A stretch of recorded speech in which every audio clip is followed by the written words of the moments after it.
साल 2001 तमिलनाडु के पहाड़ी शहर कोडाईकनाल में सुबह हमेशा की तरह धुंध से शुरू हुई थी। पर्यटक झील की तरफ जा रहे थे, चाय की दुकान पर भीड़ बढ़ रही थी और शहर में कुछ किलोमीटर दूर जंगल के एक सुनसान हिस्से में कुछ मजदूर रोज की तरह काम पर पहुंचे थे। लेकिन उस दिन उनकी नज़र जमीन पर पड़े एक इंसानी शरीर पर गई। शरीर बुरी तरह से सड़ चुका था, चेहरा पहचानने लायक बचा नहीं था। जेब में कोई पहचान पत्र नहीं था, कोई मोबाइल नहीं, कोई दस्तावेज नहीं, सिर्फ कुछ कपड़े और कुछ ऐसे निशान जिनसे तुरंत कुछ समझा पाना मुश्किल था। कुछ ही देर में स्थानीय पुलिस मौके पर पहुंच गई। पूरे इलाके को घेर लिया गया। फोटोग्राफ हुई, फिंगरप्रिंट लेने की कोशिश की गई। आसपास के गांव में पूछताछ शुरू हो गई, लेकिन कोई भी उस व्यक्ति को पहचानता नहीं था। पोस्टमार्टम में इतना जरूर पता चला कि वह सामान्य मौत नहीं थी, शरीर पर हिंसा के संकेत थे। यानी यह एक संभावित हत्या का मामला था, लेकिन बिना पहचान के हत्या की जांच आगे कैसे बढ़ सकती है। पुलिस ने आसपास के जिलों में गुमशुदगी रिपोर्ट खंगालने लगी। अखबारों में सूचना प्रकाशित की गई, तस्वीरें भेजी गईं, फिर भी कोई दावा करने वाला नहीं आया। दिन बीत गए, फाइल मोटी होती गई, लेकिन मृतक का नाम अभी भी खाली था। आखिरकार उस अनजान शव को अनआइडेंटिफाइड मेल के रूप में दर्ज कर केस अस्थायी रूप से बंद कर दिया गया। ऐसा लगा जैसे ये कहानी यहीं पर खत्म हो गई है, लेकिन असली कहानी अभी शुरू भी नहीं हुई थी। करीब 2 महीने बाद चेन्नई पुलिस कमिश्नर कार्यालय में एक युवा महिला पहुंची। उसके हाथ में कागजों का एक मोटा पुलिंदा था, लगभग 40 पन्नों की शिकायत। उसने अधिकारियों से सिर्फ एक बात कही, मेरे पति गायब नहीं हुए हैं, उन्हें गायब किया गया है।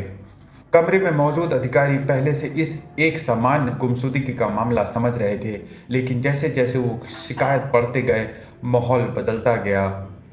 उस शिकायत में एक ऐसा नाम लिखा था जिसे पूरे दक्षिण भारत जानता था, एक ऐसा कारोबारी जिसको रेस्टोरेंट देश से लेकर विदेश तक फैले हुए थे, हजारों कर्मचारी, करोड़ों का कारोबार और लाखों ग्राहक। आरोप यह था कि उसी प्रभावशाली व्यक्ति ने एक साधारण युवक को रास्ते से हटाने की साजिश रची है। शिकायत करने वाली महिला का नाम था जीव ज्योति, और जिस युवक की तलाश वह कर रही थी उसका नाम था प्रिंस संता कुमार। पुलिस ने दोनों मामलों की फाइलें साथ रखी। एक तरफ कोडाईकनाल के जंगल में मिली अनजान लाश थी, दूसरी तरफ चेन्नई में दर्ज एक गुमशुदगी और साजिश की शिकायत। पहली नज़र में दोनों के बीच कोई संबंध दिखाई नहीं देता था, लेकिन जांच अधिकारियों को एक बात परेशान कर रही थी, समय दोनों घटनाओं का लगभग एक ही था। यहीं से कई जिलों में फैली एक ऐसी जांच शुरू हुई जिसने धीरे धीरे भारत के सबसे चर्चित कारोबारी परिवारों में से एक का दरवाज़ा खटखटाया। उस समय किसी ने कल्पना भी नहीं की थी कि एक अनजान शव की पहचान तलाशते तलाशते पुलिस उस व्यक्ति तक पहुंच जाएगी जिसे लोग सम्मान से सिर्फ एक नाम से नहीं जानते थे, और जिस नाम से जानते थे उसका नाम था डोसा किंग। चेन्नई पुलिस मुख्यालय में उस दिन एक साधारण गुमशुदगी की शिकायत दर्ज नहीं हो रही थी। मेज पर रखे 40 पन्नों में सिर्फ घटनाओं का विवरण नहीं था, उसमें नाम थे, तारीखें थी, फ़ोन नंबर थे और एक ऐसे आरोप थे जो सीधे देश के सबसे सफल रेस्टोरेंट कारोबारियों में से एक की तरफ इशारा कर रहे थे। शिकायत दर्ज कराने वाली जीव ज्योति बार बार एक ही बात दोहरा रही थी, मेरे पति अपनी मर्जी से कहीं नहीं गए। उसका दावा था कि प्रिंस संता कुमार को लगातार धमकियां मिल रही थी, कई बार समझौते के प्रस्ताव आए, पैसों की पेशकश हुई, लेकिन प्रिंस हर बार मना करता रहा। अब वो अचानक गायब था और उसका मोबाइल भी बंद था। पुलिस ने पहले इसे एक वैवाहिक विवाद की तरह देखा। ऐसे मामलों में अक्सर कुछ दिनों बाद लोग वापस आ जाते हैं, लेकिन जीव ज्योति के पास सिर्फ भावनात्मक आरोप नहीं थे। उसने पुराने संदेश दिए, कुछ नाम बताए, कुछ तारीखें लिखीं और एक प्रभावशाली कारोबारी के साथ अपने परिवार के संबंधों का पूरा विवरण सौंप दिया। यहीं से जांच की दिशा बदलने लगी। उधर पुलिस ने प्रिंस की कॉल डिटेल, कॉल रिकॉर्ड्स निकालवाए। आखिर कुछ दिनों में कई अज्ञात नंबरों से लगातार संपर्क हुआ था। कुछ नंबर घटना के बाद अचानक बंद हो गए, कुछ सिम फर्जी दस्तावेजों पे खरीदे गए थे। लेकिन सबसे महत्वपूर्ण बात यह थी कि प्रिंस का मोबाइल आखिरी बार चेन्नई में सक्रिय हुआ और उसके बाद हमेशा के लिए खामोश हो गया। इसी बीच जांच टीम ने जीव ज्योति का पृष्ठभूमि समझनी शुरू करी। वह किसी बड़े कारोबारी परिवार से नहीं थी, एक साधारण परिवार में पली बड़ी लड़की जिसने अपने पसंद से प्रिंस संता कुमार से शादी की थी। दोनों का जीवन सामान्य था, कोई बड़ी संपत्ति नहीं थी, कोई राजनीतिक पहुंच नहीं। यही वजह थी कि जांच अधिकारियों के मन में एक सवाल बार बार उठ रहा था, अगर यह मामला सच है तो इतने साधारण दंपत्ति का टकराव एक अरबों के कारोबारी वाले व्यक्ति से कैसे हुआ। इस सवाल का जवाब खोजने के लिए पुलिस को कई साल पीछे जाना पड़ा। वह समय जब चेन्नई में एक छोटा सा रेस्टोरेंट तेजी से साम्राज्य में बदल रहा था। उस साम्राज्य का मालिक था एक ऐसा व्यक्ति जिसने कभी बेहद गरीबी देखी थी। कहते हैं कि वह बचपन में अपने परिवार के पास इतना भी पैसा नहीं था कि रोज भरपेट खाना मिल सके, लेकिन मेहनत, अनुशासन और व्यापारिक समझ ने उस मुकाम तक पहुंचा दिया जहां उसके रेस्टोरेंट भारत ही नहीं, सिंगापुर, दुबई, लंदन और न्यूयॉर्क तक फैल चुके थे। उसका नाम था पी राजगोपाल।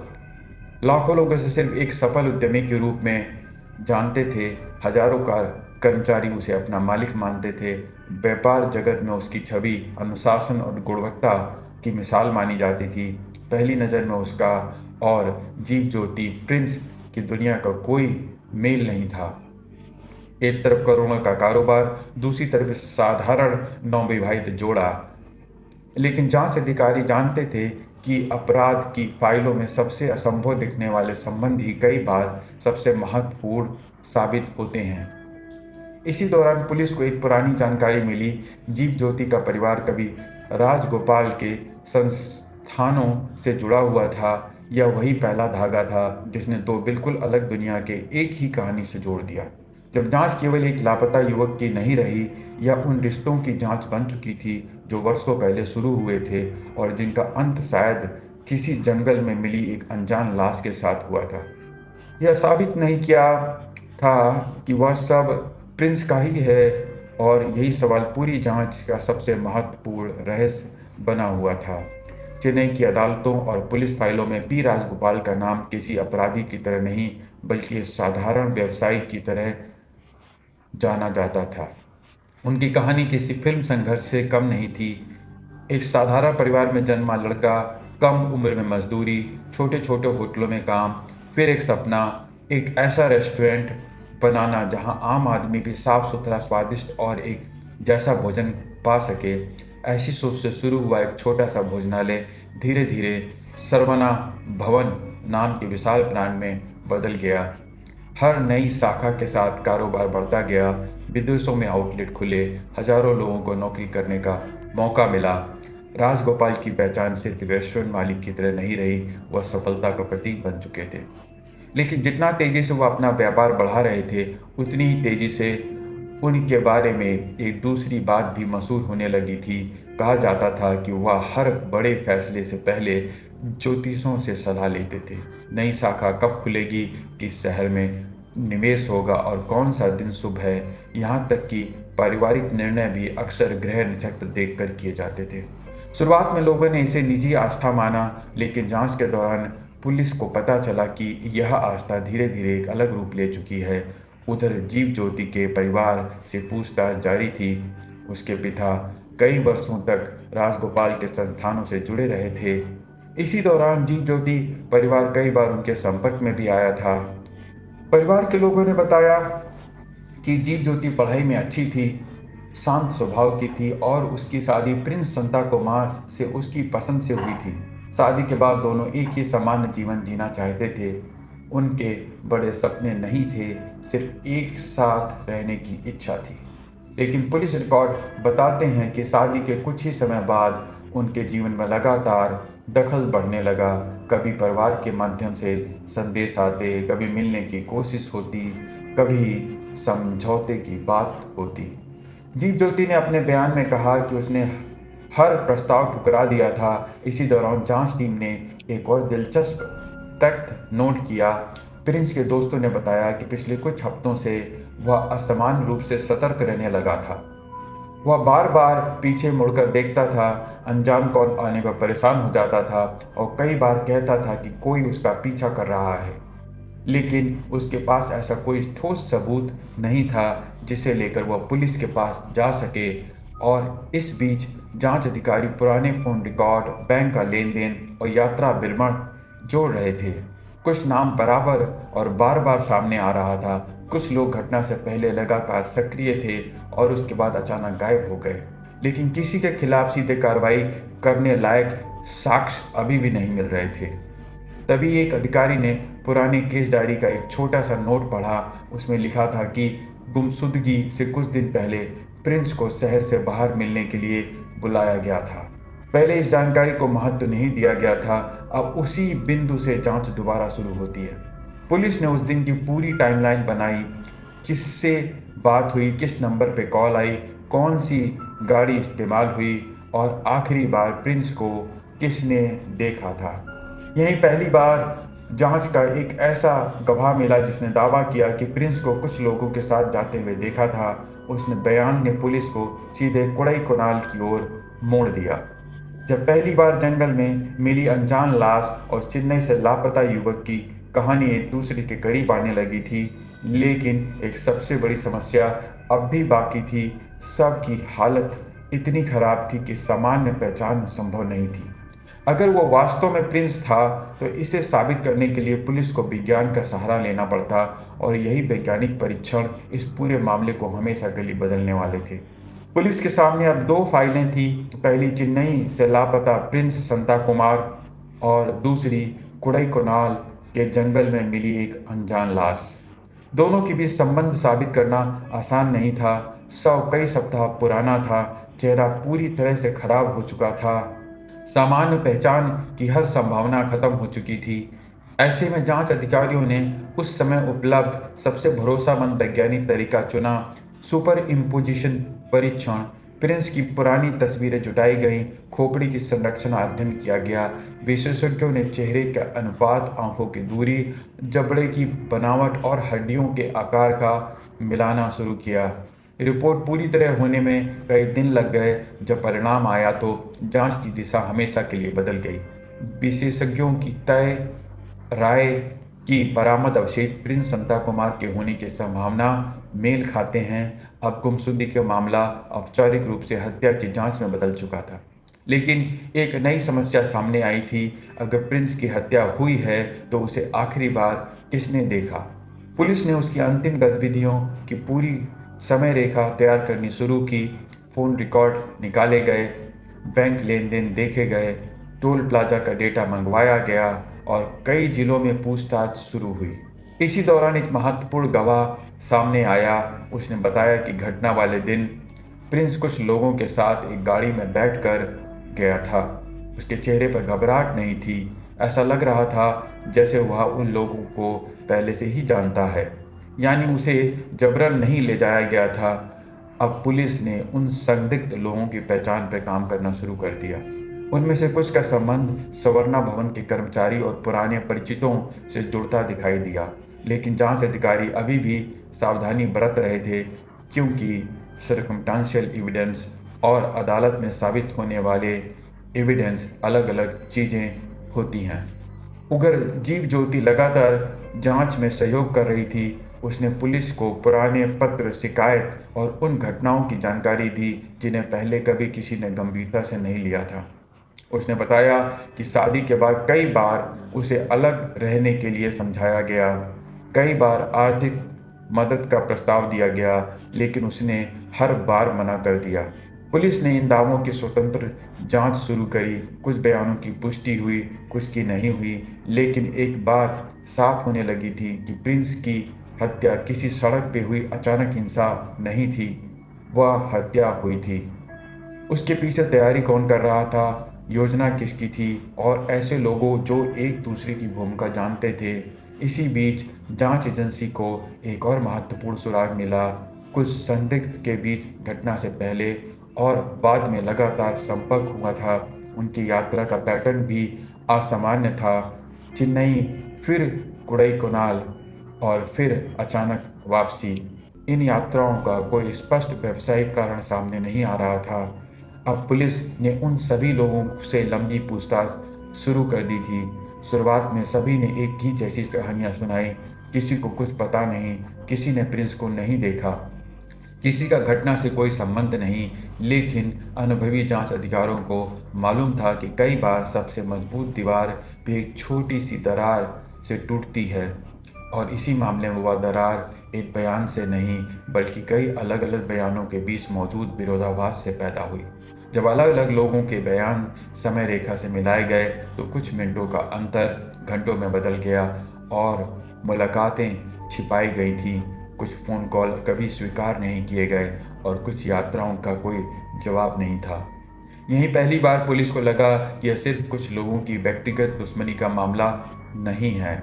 कहीं ना कहीं कोई ऐसा व्यक्ति मौजूद है जो सामने आए बिना पूरी घटनाओं की दिशा तय कर रहा था।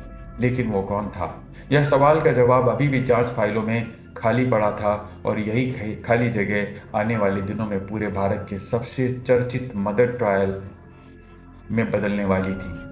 पूछताछ कई दिनों तक चलती रही। हर संदिग्ध अपनी कहानी बार बार दोहराता रहा, लेकिन जांच अधिकारी जानते थे कि सच अक्सर शब्दों में नहीं बल्कि उनके बीच की खामोशी में छिपा होता है। इसी दौरान पुलिस ने अलग अलग जिलों से जुटाए गए सभी साक्ष्यों, सभी एविडेंस को एक साथ रखा। फोन रिकॉर्ड्स, यात्रा का विवरण, गवाहों के बयान और वित्तीय लेन देन। जब पूरी टाइमलाइन दीवार पर लगाई गई तो पहली बार एक स्पष्ट पैटर्न दिखाई दिया। कुछ लोगों ने घटना से ठीक पहले असामान्य मुलाकातें की थी। कुछ लोगों के बीच अचानक पैसों का लेन देन हुआ था और कुछ ऐसे व्यक्ति भी सामने आए जिनका प्रिंस से कोई व्यक्तिगत संबंध नहीं था। फिर भी वे उनकी आखिरी गतिविधियों के दौरान लगातार सक्रिय थे।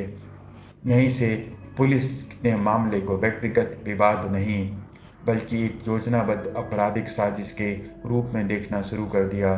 कई दौरों की पूछताछ के बाद जांच एजेंसियों के सामने घटनाओं का एक संभावित क्रम बनने लगा। उनके अनुसार प्रिंस को भरोसे के साथ मिलने के लिए बुलाया गया।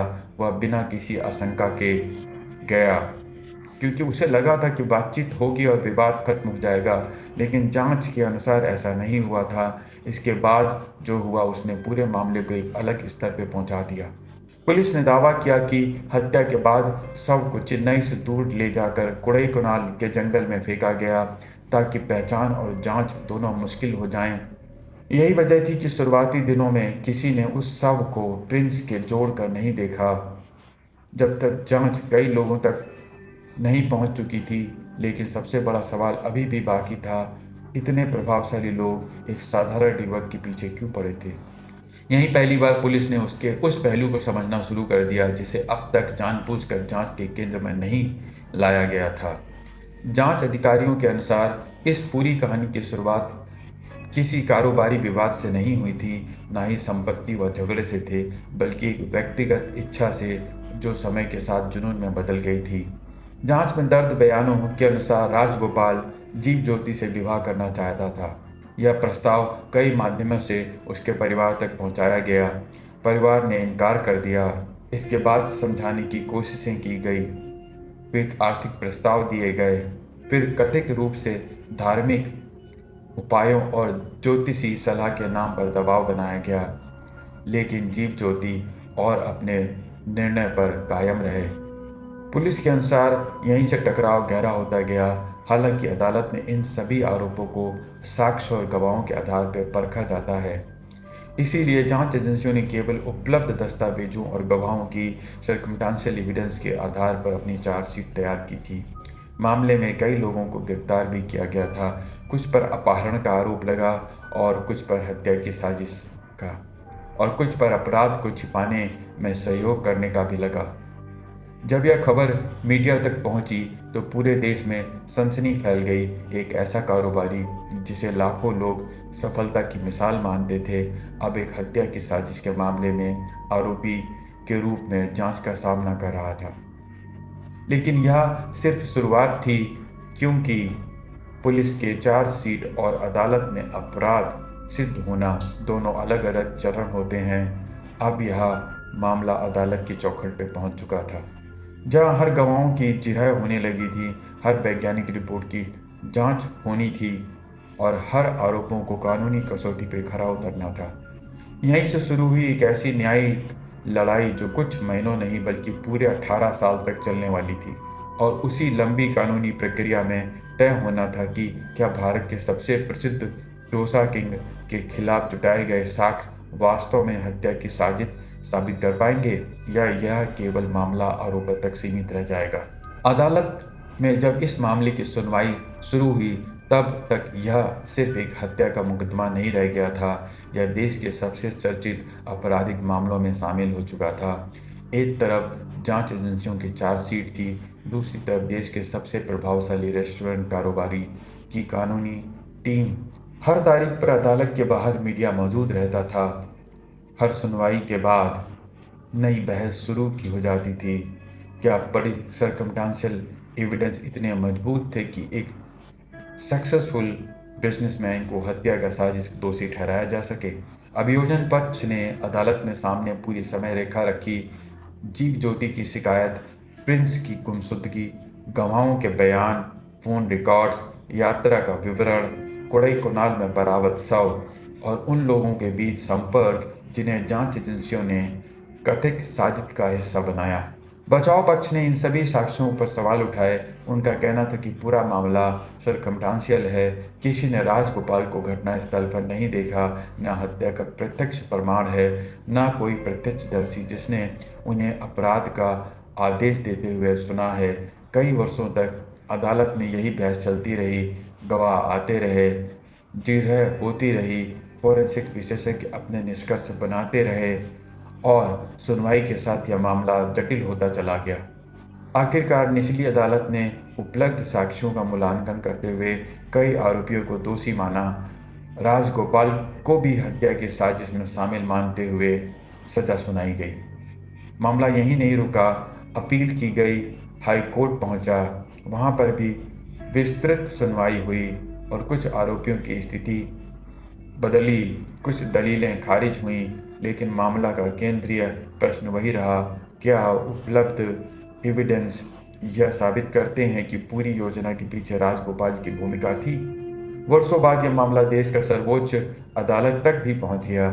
सुप्रीम कोर्ट भी रिकॉर्ड, गवाह और सर्कमस्टेंशियल एविडेंस का विस्तार से अध्ययन करने लगे।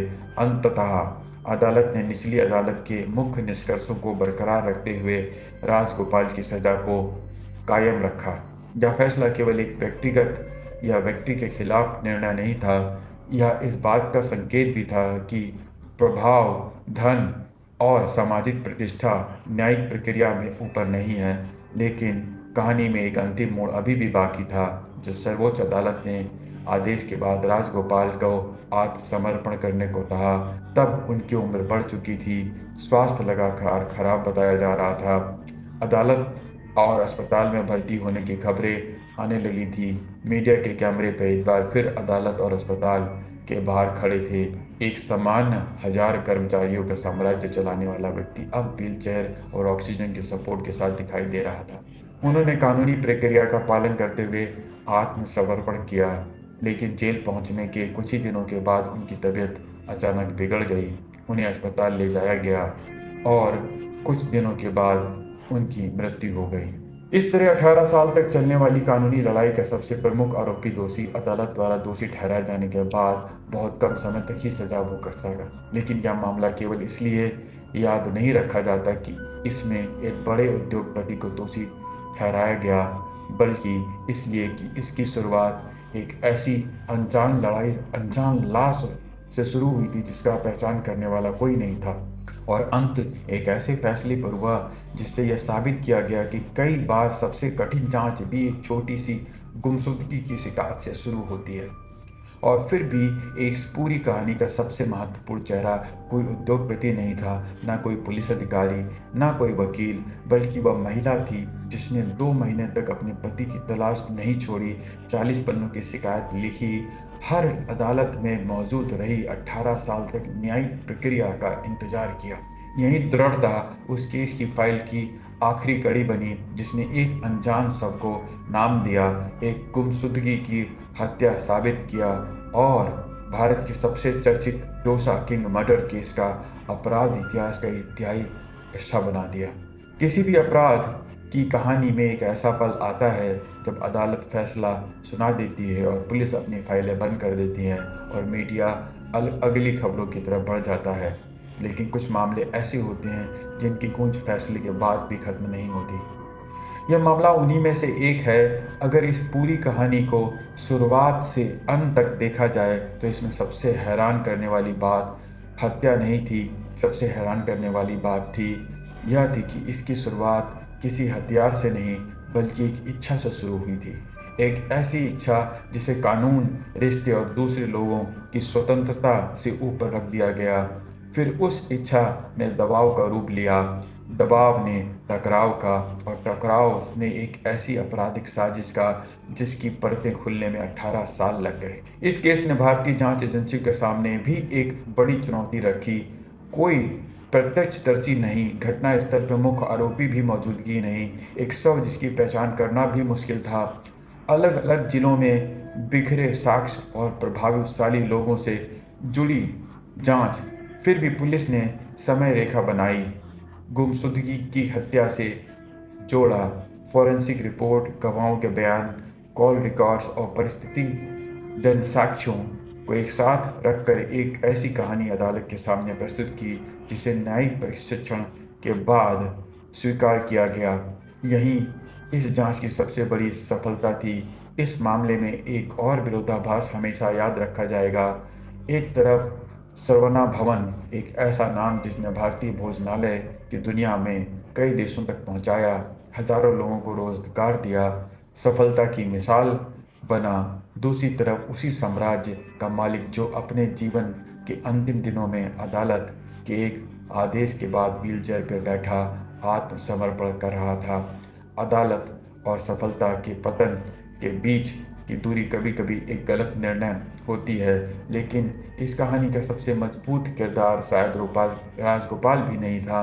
वह थी जीव ज्योति, एक साधारण परिवार की युवती जिसने हार नहीं मानी, जिसने यह स्वीकार नहीं किया कि उसका पति बिना कोई निशान छोड़े गायब हो गया, जिसने बार बार पुलिस के दरवाजे खटखटाए, दस्तावेज जुटाए, बयान दिए और वर्षों तक चलने वाली कानूनी प्रक्रिया का सामना किया।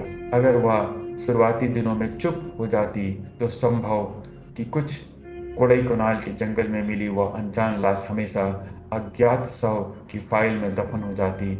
शायद यही इस पूरे मामले की सबसे महत्वपूर्ण सीख है। हर बड़ी चीज जांच किसी सुराग से नहीं सुलझती। कई बार सच तक पहुंचने का रास्ता एक शिकायत पत्र से भी शुरू होता है, एक गुमशुदगी की रिपोर्ट से, पुराने फ़ोन रिकॉर्ड से, या किसी ऐसे व्यक्ति से जिद जो यह मानने को तैयार ही नहीं था कि सच हमेशा के लिए छिप सकता है। आज भी लोग डोसा किंग केस के नाम सुनते ही उन्हें अदालत का फैसला याद आता है।